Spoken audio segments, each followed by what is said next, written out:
Thank you to Global X for sponsoring today's video. What is going on, you guys, and welcome back to the channel. Today I want to dive into a topic that I think most Canadians may find interesting.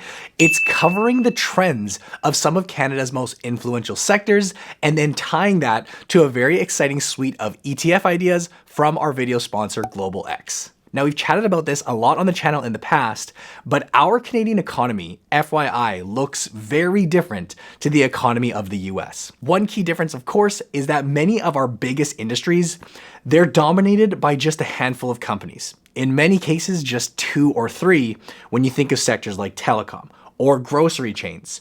While in the US, competition tends to be much bigger, often with dozens of major players. In Canada, as we all well know, it is not uncommon to see a market run by duopolies or even monopolies. For instance, we think of the telecoms. You're really looking at 3 companies, Rogers, Bell, and Telus. Well, in this video, let's go ahead and break down some of Canada's most concentrated sectors and look at the companies that are dominating them. Starting up, number 1, we'll kick things off with groceries and staples. Major players like Loblaws have made the headlines over and over for their record profits year after year. And that's because people gotta eat, no matter what's happening at our economy at large. That's why people consider this a defensive sector.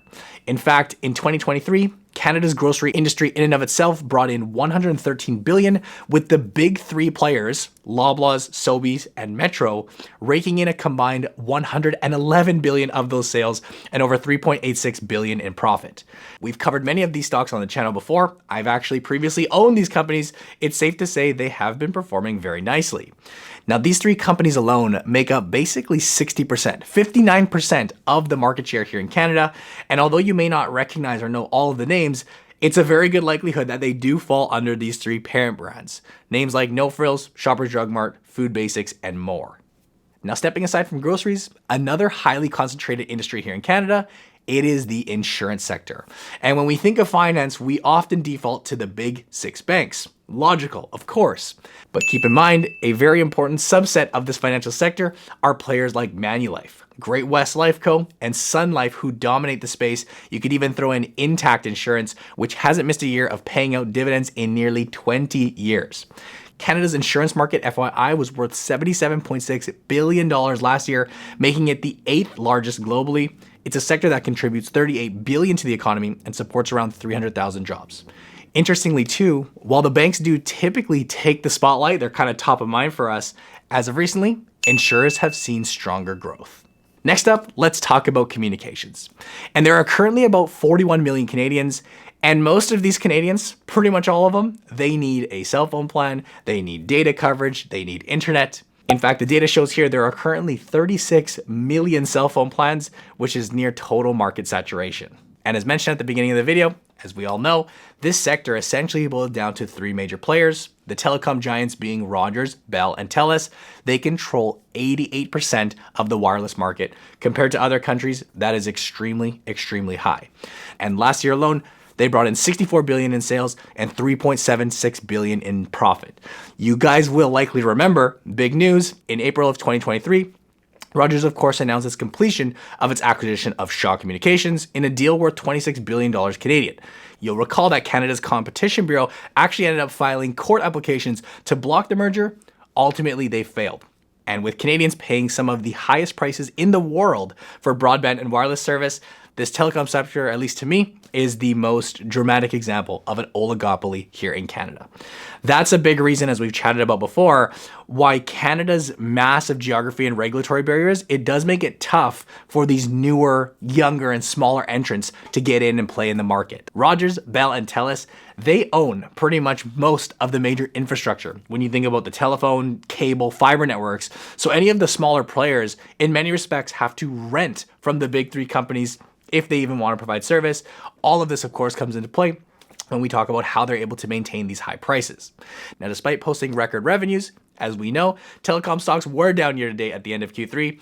If interest rates continue to decline, however, reducing financing costs for this very capital-intensive industry, this could lead or signify a good buying opportunity, especially with the significant investment needed to roll out emerging 5G technologies. Now, finally, let's cap things off by tackling the Canadian banking sector. The Canadian banking landscape is largely shaped by what is known as the Big 6 banks: RBC, TD, Scotiabank, BMO, CIBC, and National Bank. Together, these banks alone total 17% of the value of all 750 plus TSX companies. This concentration has helped Canadian banks weather global financial crises better than many of their international counterparts. Now, it has been an unusual couple of years for these banks, with them underperforming the broader market for 2 years straight, but you guys do already know my personal stance on the banks. The banks are just the backbone of the Canadian economy. Everything runs through them. And with deposits continuing to grow, there's reasons, in my opinion, to be optimistic about the stock's prospects in the coming years. Plus, with current valuations below historical averages, long-term investors may be seeing this as a buying opportunity. Now, if you like the sound of the various industries that we just covered, for an investor who is looking to tap in to the Canadian market leaders, you can of course go out and pick the stocks individually. You could build a portfolio and then worry about managing and rebalancing that yourself as needed, or you could simplify your strategy and buy an ETF that covers a specific sector. And I'm excited to announce that the sponsor of today's video, Global X, they recently launched their Best of Canada ETF suite. You'll see here 4 tickers, fun tickers. We have MART, M-A-R-T, which is the Global X Equal Weight Canadian Groceries and Staples Index ETF. We have RING, which is the Global X Equal Weight Canadian Telecommunications Index ETF. SAFE, ticker SAFE, that's the Global X Equal Weight Canadian Insurance Index ETF, and then HBNK, which is the Global X Equal Weight Canadian Banks Index ETF. These 4 equally weighted ETFs focus exclusively on the largest and most liquid companies that are dominating Canadian markets and providing essential products and services to everyday consumers, with concentrated portfolios, as you can see, holding the exact companies that we've covered in this video. The Best of Canada ETF suite could be a great option for investors looking for a simple, efficient, and liquid way to gain access to the country's economic leaders. You can check out Global X's Best of Canada suite, linked down in the description below. All of the details and information about these funds are there on their website. You can also check out their YouTube channel, where they're creating tons of awesome investing content over there. Thank you guys for watching. Let me know your thoughts down in the comment section below. And once again, thank you Global X for sponsoring today's video.